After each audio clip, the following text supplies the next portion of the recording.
بسم اللہ الرحمن الرحیم۔ حضرت عیسیٰ علیہ السلام کے ساتھ ایک آدمی سفر کر رہا تھا۔ اس نے سوچا اس موقع سے فائدہ اٹھانا چاہیے، پیغمبر خدا سے ایسا عمل سیکھ لینا چاہیے جس سے پتھر سونا بن جائے اور مردہ زندہ ہو جائے۔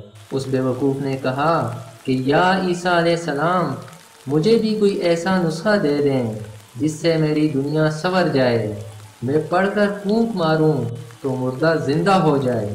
حضرت عیسیٰ علیہ السلام اس کی اس لب کشائی پر بڑے حیران ہوئے کہ اس بیمار اور مردہ شخص کو اپنا غم نہیں کہ میری رفاقت سے اپنے مردہ دل کا علاج کر لے، مگر یہ تو ایک ہی دن میں تاج و تخت کا مالک بننا چاہتا ہے۔ حضرت عیسیٰ علیہ السلام نے فرمایا چپ رہے، یہ تیرا کام نہیں، اس مقام تک پہنچنے کے لیے بڑی منزلیں طے کرنی پڑتی ہیں۔ یہ قوت تو اس وقت حاصل ہوتی ہے جب ایک عمر روح کی آلودگیوں کو پاک کرتے گزر جاتی ہے۔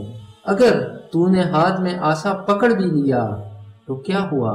اس سے کام لینے کے لیے تو حضرت موسیٰ علیہ السلام کا ہاتھ چاہیے۔ ہر شخص عصا پہن کر اژدہا نہیں بنا سکتا اور نہ پھر اژدہے کو عصا بنا سکتا ہے۔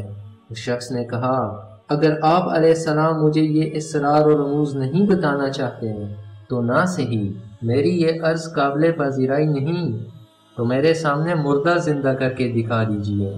راستے میں ایک گہرے گڑھے میں کچھ ہڈیاں دیکھی تو عرض کرنے لگا یا عیسیٰ علیہ السلام، ان پر دم کر کے پھونکیے۔ اس شخص کے اصرار پر حضرت عیسیٰ علیہ السلام مجبور ہو گئے۔ انہوں نے ہڈیوں پر نام خدا پڑھ کر پھونک ماری۔ یہ ہڈیاں دیکھتے ہی دیکھتے ایک خوفناک سیاہ شیر کی صورت اختیار کر گئیں۔ شیر چھلانگ لگا کر گڑھے سے نکلا اور اس شخص پر حملہ آور ہوا اور اسے فوراً ہلاک کر ڈالا۔ حضرت عیسیٰ علیہ السلام نے شیر سے دریافت کیا کہ اس نے ایسا کیوں کیا؟ شیر نے عرض کیا یا عیسیٰ علیہ السلام، وہ آپ کے لیے تکلیف کا باعث بن رہا تھا۔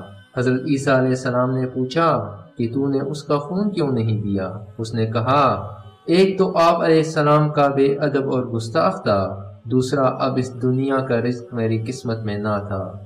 تو دوستو، اس واقعے سے ہمیں یہ سبق ملتا ہے کہ بے وقوف لوگ اپنے اصرار اور ناشائستہ حرکات سے پریشانی کو دعوت دیتے ہیں۔